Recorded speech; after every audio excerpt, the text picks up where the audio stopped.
with. My name's Steve. I've worked here for going on 10, 11 years. I wouldn't necessarily say I'm an expert in fruit trees, but I know a lot how to grow them and how to get them hopefully successful for you. This is going to be an open talk to any questions at any time, so just let me know. But it's kind of the gist is starting your own orchard, how to get the best spot and go to the best trees, or then it's not going to be in detail about certain things, but you can always ask questions or talk to someone of us afterwards. And I like to start out with, finding the right location on your property, or some of the better locations to grow fruit trees. They need full sun, or as much sun as possible, which is at least 8 hours of sun. I'd like to say is all-day sun and not really be in too much shade until they maybe get bigger, maybe shade each other a little bit. So you need at least 8 hours of sun. It's also what you do see a lot of nurseries in higher elevation areas, on sides of hills, tops of hills, especially around here. And that's for the cool season temperatures in the spring, where the cold settle away from the trees and not necessarily freeze on them, which can affect their blooming in the spring. That's really why they do it. Some of the flatter areas around here, the cold air might not settle as much, but there are valleys and areas like at my house. It stays a lot colder. You don't necessarily put a big orchard into these where the cold air settles. There's the weather, and then soil. Soil is another major thing. In Ohio, our soil is typically clay, a harder, denser thing, and fruit trees really want to have well-drained soil, sandy loam, soil that doesn't allow their roots to stay wet for extended periods of time. Some fruit trees, if they're underwater for as little as a couple hours, it can negatively affect them, at least the growth, and it can affect them years down the road. You don't even know that the week that they were in water for a few days and actually damage them, and they just kind of puttering along. So that soil draining is a major thing, and some of that can be fixed with proper planting of them or siting and adding compost or different soil minerals to the ground to make sure that it loosens up that soil.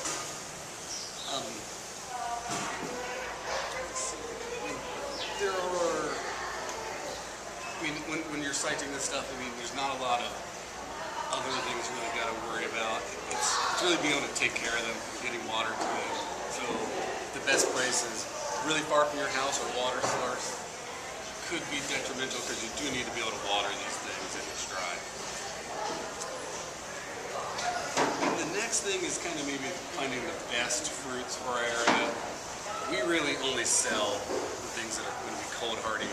There's a few things like peaches and some of the nectarines that are very susceptible to some of the early frost, or late frost actually. But your cherries, your apples, your pears, and some of the native things like persimmons and pawpaws, they should all be perfectly fine for our climate, unless some freak late season frost. And with the fruits, nowadays there's not very many just, this is the native strain species, apple or cherry. These are all been selected by a grower for specific fruit quality or disease resistance or just quantity of fruit. So they're all going to be cultivars of some kind, other than maybe like the pom-poms and persimmons, which are the native things. So you'll see that on there, and don't worry, they're not in any way changed by man. They're just selected for those good qualities. Question? Yep. You said peaches and nectarines are susceptible to late frost. That's not in terms of the life of the tree. It's the fruit production. It's typically not going to kill the tree. It's going to affect those blooms. All the frost that's what it's going to get. It's going to get the blooms, which it's not going to kill the tree. It's just we're going to have a little fruit that year. And so yeah, you might have to keep track of that in your mind is if it frosted and those blooms weren't really on there very long, it might be one of the major reasons why your fruit is low that year. And there's really not a lot you can do. In the orchards, they have elaborate heating systems and different things they do to try to prevent that, but it's very, very hard. Almost all of these trees, almost all the trees, I'll have to show that a little bit later, but they're almost all grafted. These trees are all grafted onto a rootstock, and they're grafted to maintain that quality of the tree, the cultivar. They make sure they're all the same because they grafted a bud from the mother tree and put it on a rootstock that's typically different than the top. It's a type of apple or type whatever, but it's usually the hardiest type of rootstock. So they'll take that good thing they want, stick it on the rootstock. So you'll see a little nub at the bottom of these trees, and that's the graft. You never want to bury the graft when you're planting them. You always want that to be above the soil and able to, with time, heal over, and you'll never notice it years down the road. But there's going to be a lot of stories of people wanting to bury that thing because they don't either don't like the look of it or they think they're supposed to. And fast way to kill your tree is to plant that graft. It gets the bugs in there. It lets the moisture get in, which gets disease in, and they might not ever heal over and potentially hinder the tree and its over its long life. So with picking these trees, I mean, it's also very important to get most of the fruit trees, other than cherries and some peaches, that you need to have cross-pollination occur. So if you're going to get apples, you're going to have a couple varieties of apples that bloom at the same time. Or some of the other ones, you just need to cross-pollinate so have better fruit. The fruit will be the same, it's supposed to be, but they need that mixture of genetics and good stuff to have the best fruit. Now, if you don't have a lot of room, there are trees nowadays, they're specialty trees, or usually call it like fruit cocktail trees, or there's a couple other names where they graft multiple varieties of trees to one branch or one tree, and you can have one apple tree with 4 or 5 different apples on it. You only need one if you have just a small area. And then they got cherries that do that, peaches that do that. We have very few because it's a novelty thing. It's best to have trees along the way. When it comes to pollination, we have several charts up here that kind of get you which varieties pollinate with which ones.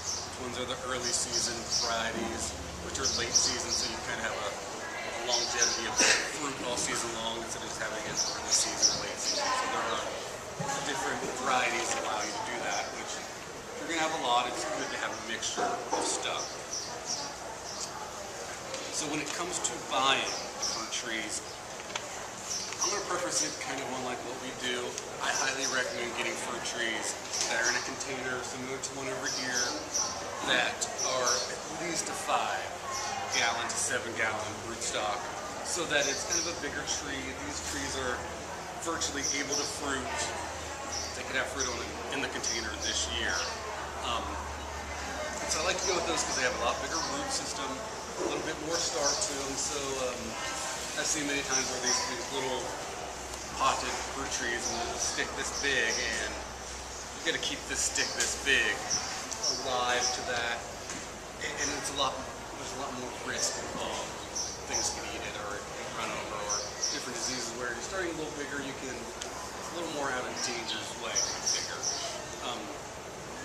It also gives you that more instant fruit, and you're going to get it a lot faster. There is bare rootstock you can get some places. We actually used to sell it. We don't kind of do it anymore. It's one of those things where you get that stick with just the roots. There's no soil on it. You get these a lot of times through the mail or in different places in these bags, stuff around them. Those are nice. They're a cheap way to go if you're going to get a lot. But they are higher risk of surviving, and I typically recommend putting them into a container for a few months, growing them in a container, then planting them in the ground. It just gives those new roots a more controlled area to get started in and you can help them along a lot better. I mean, you're sticking this bare root thing into the dirt outside. It's got a lot more stress involved, and I think that's kind of the reasons why we went away from it. A lot of people think it's just easy to go out there, throw it in the ground, and do nothing. And that's the easiest way to not succeed. Very rarely will you ever find a fruit tree in a balled and burlap situation. I've seen them like once, but it was with a native thing. I think it was a pawpaw or persimmon. That's one thing that commercials see. And like I said, some places they do sell them in bags with stuff around it, or very loosely rooted in a small bag type thing. Again, they're cheap, they're nice for that purpose, but there's a lot higher risk of them putting in the ground and getting started, in my opinion. I mean, the most thing I could always recommend, come in, talk to one of us if you have what's kind of the best tree for your area, or what I can grow, and so we can always help you figure out some very good stuff, or especially figure out the pollination and some of that stuff. After you get these fruit trees and you buy, let's say 10, I get a lot of people to buy a bunch of time. Take your 10 fruit trees and your mixture of stuff, and you're going to plant them. You got the perfect site. The soil is fairly good. I would still highly recommend when planting using a good soil amendment. Something, we have this bumper crop down here. Really good stuff. You blend that into the soil when you dig your hole, and that gives your native soil, which is typically nothing like what these things have grown in their entire life. It's some fake soil mix that really doesn't have soil in it, but it's good for growing them. So to transition from that stuff to our Ohio typical clay soil, you want to add some good organic matter, and I like to say as a rule of thumb, if it's me and it's a fruit tree that's got portable soil, you want to go with almost 2 cubic feet of material to kind of loosen up that soil to a minimum of, for general purposes, I like to say the amount of the container size. If it's a 7-gallon, fill that container up with the amendment and at least use that much, which can vary on the size of the container. But typical soils, you're going to want to get as much as possible without completely changing it out. You don't want to go completely that stuff. You want to do at least no more than 50-50, more like a 60-40 mix to that hole. And you're really just amending that hole that you dig. I do have a nice picture in this one that's prepping your site, which this may be one of the most important ones. We also have this information in our Wilson's planting guide. It's basically the same information. It's digging this hole, I like to say at least 6 inches wider than the pot, but you can go a little bit less. But about 6 inches new space, and then it doesn't, in all the pictures you'll see a lot of soil dug out underneath where the root ball is. I recommend only digging it to about as deep, or maybe just a little bit more than the pot is, so that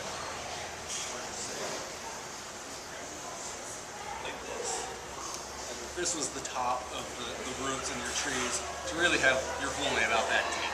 So these top roots of this pot are actually still at or even a little bit above the surface of your old soil.